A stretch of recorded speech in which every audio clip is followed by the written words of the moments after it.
I'm Caroline Laborde, the Director of the Money Mindset Accelerator Program.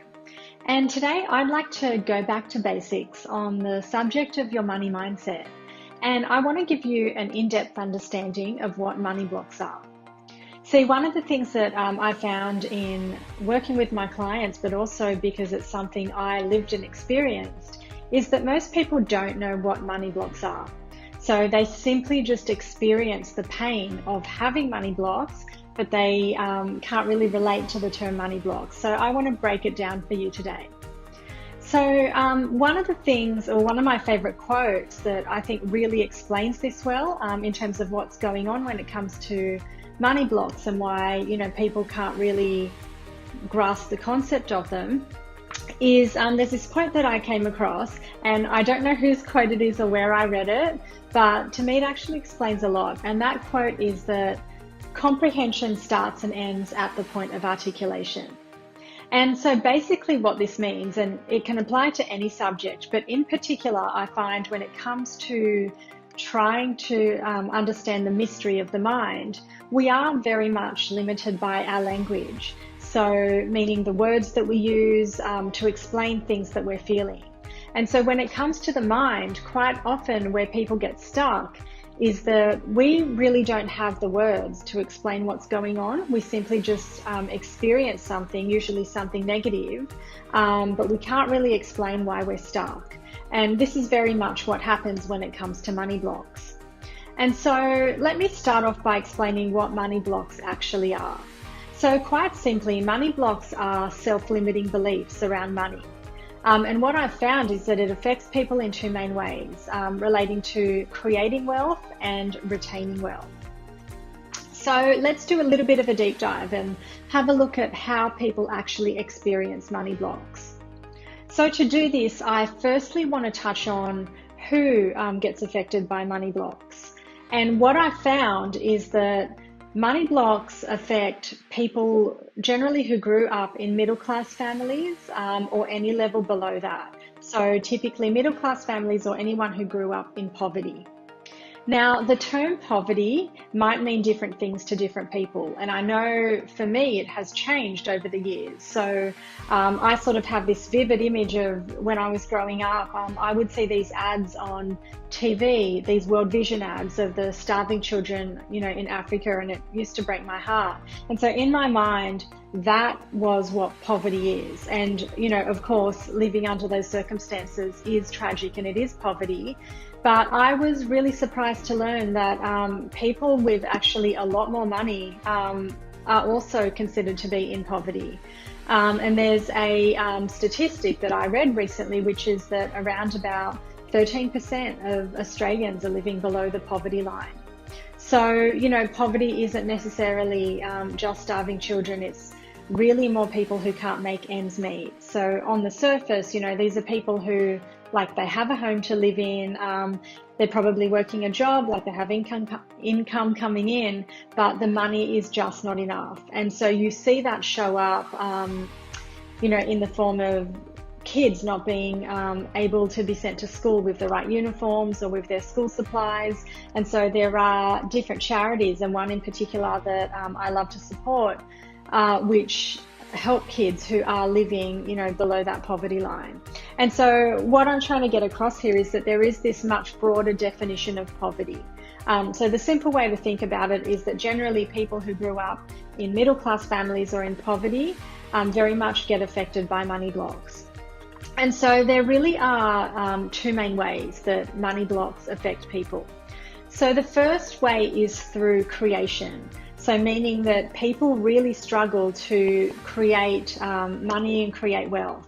So I see this actually with quite a number of my clients. So a lot of entrepreneurs will get stuck at the level where they just can't make the money that they want to make.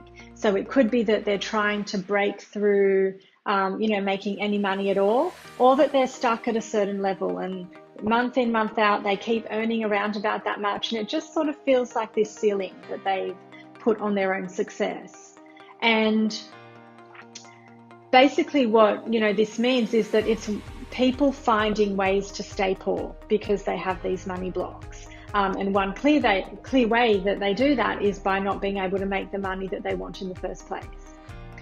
So then you have a second level of money blocks, which is around retention. So people who are bringing in some level of money, like maybe even quite a good level of money, can often find that if they still have money blocks that they're holding on to, that they can't save. So they might spend everything that they earn. And so they're not actually retaining any wealth. Or in some cases, people get into debt. And so when you get into debt, then usually that means you can't save anyway, because your spare money has to go into debt repayment, but you still have this larger principal that needs to be paid off. And so people basically get in a position where even though they've made money, they're not actually retaining the money. And then there's sort of this, I guess, a third level, which is that people can make quite good money, but they can experience a lot of fear, anxiety, guilt, and shame around money. And so even though they might, actually have a lot of money, they might even be saving, they might have investments. By having these negative and toxic feelings around money, people basically bring out their money blocks by finding ways to feel poor. And so the interesting thing is that when it comes to the subconscious mind, whether you really are poor, in terms of like the dollars, like so in fact, or whether you feel poor, the emotional experience is exactly the same, and the subconscious mind can't tell the difference. And so your mind therefore interprets those as the same thing. And so that's the result of money blocks showing up in your life. And so look, overall, money blocks just feel like you have a really bad relationship with money. So if any of that resonates with you, you might be wondering what you can do about it. Now, it is quite a large subject, and so big in fact that I have an entire boot camp that I dedicate to clearing money blocks.